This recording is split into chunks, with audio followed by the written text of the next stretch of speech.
Hi everyone! So today is July 1, which is Canada Day. So this is my first time na i-celebrate ang Canada Day here in Toronto and also first year anniversary ng aking boyfriend. So samahan niyo kaming magdala-gala, so magtingin-tingin anong meron. So let's go!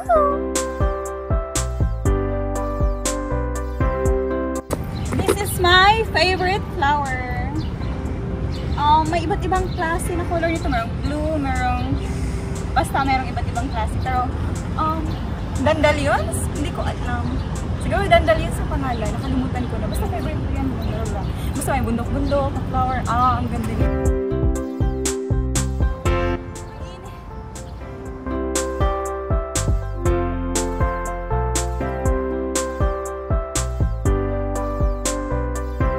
So on our first stop, bumaba kami sa Queen Station dahil pupunta tayo dyan sa Legislative.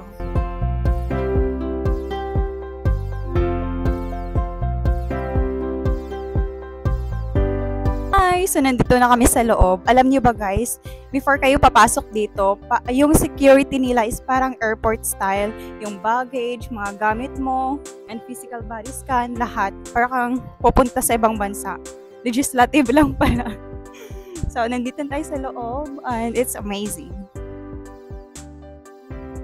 Wow! Ano to? Parang ano ng king. Alam mo na yung espada ng king. Yung hinawak-hawakan. This mace was used at the first meetings of Parliament in Newark. Ito yung pinakaunang ginamit sa first meeting sa Parliament sa Newark, sa Niagara-on-the-Lake.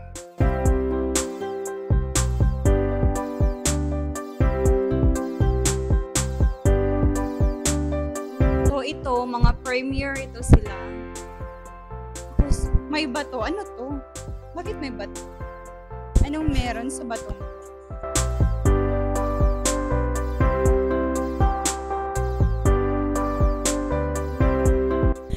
Ito yung first train.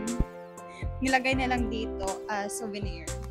First na kutsara at tinidor. Ito yung mansanas na kinain ni Eva. Okay, Lord, may water. Kanina pa ako nauuhaw. Ang cute ng disposable cup nila. Parang ice cream cone. Uy, first time ako nakatry ng ganito. Parang ice cream cone. Ang cute. Wise. Nakakatulong talaga to sa environment.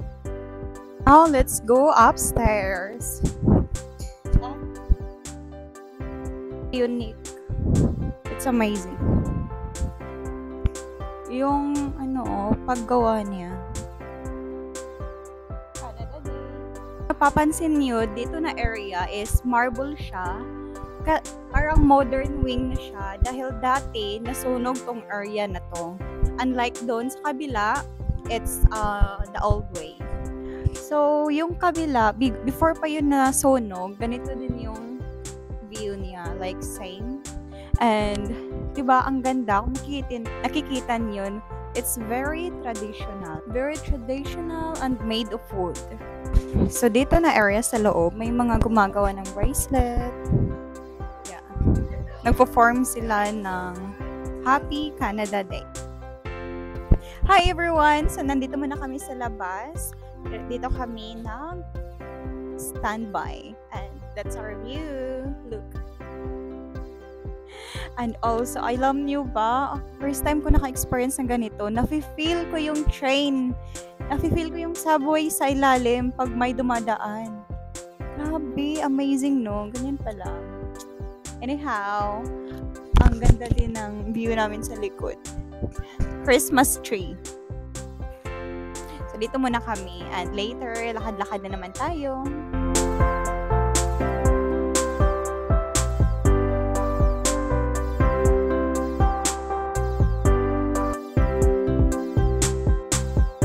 So, nandito tayo ngayon sa Union, sa labas ng Union. And see, ang daming patio. And may mga kainan. So, anyways, hindi tayo dito mag-standby. So, may pupuntahan talaga tayo sa Tarana. So, nakakita na kami ng pwesto and now, i-arrange natin yung food na binili. Yay! It's here!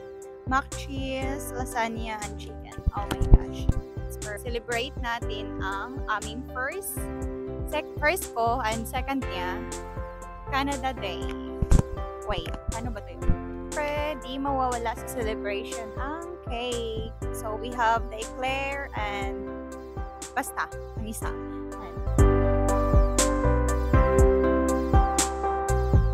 So, ayan. Ready na ang aming food. Naka-organize na. Organize. I mean, arrange na siya. So, nandito kami sa H2O Park sa waterfront view. So, this is our view. So, finally, naging kalmado na din kami and sakto na inaantok ako. So, matulog na lang muna ako dito saglit pagkatapos kumain. So, yun lang muna. And, yes, kakain muna kami, guys. Bye!